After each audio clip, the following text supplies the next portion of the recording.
What does that mean? Like for somebody who's never really thought about like a risk budget or like a risk allocation, how could they conceptualize managing risk? You have to assume that the worst possible scenario. You can also assume the best because people are already thinking about that, right? So I assume you're already thinking about what the best outcome is. But what is the worst possible? And then what is the slightly less than the worst possible? Like there is a wide range of outcomes. I think people are quite binary in their thought process.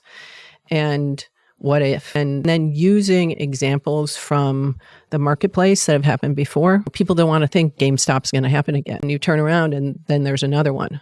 So, right, even the smartest in the world at the time when that was happening were betting against that stock could actually go higher. It can.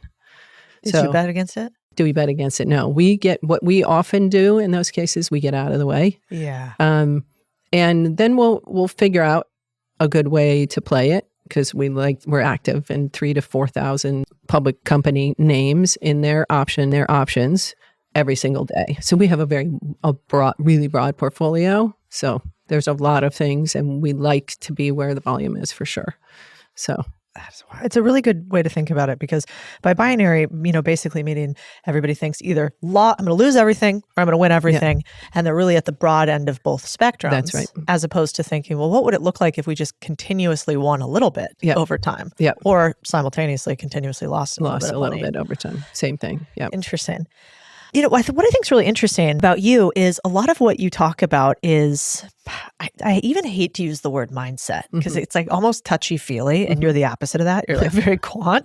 But, your mission right now, I think, is just sort of what I would call break low-risk mindsets. Can you talk about why, for instance, so many people take little risk, don't take enough risk, and what you would tell them if they were listening to this? First of all, it's very unique to the person. Like what taking risk to you means it's different than what taking to me. It's a very personal thing. And I think people have to be okay because they compare themselves.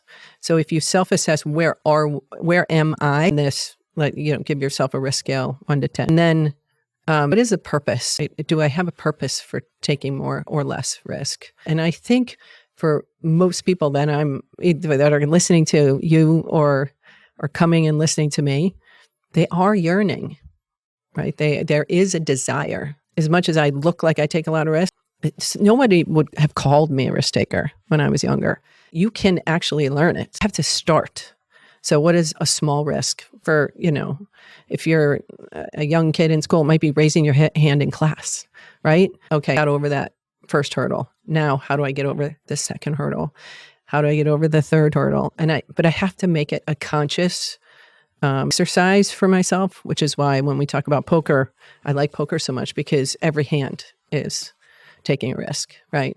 I mean, for a lot of people, just getting to the poker table is a risk. So especially for women.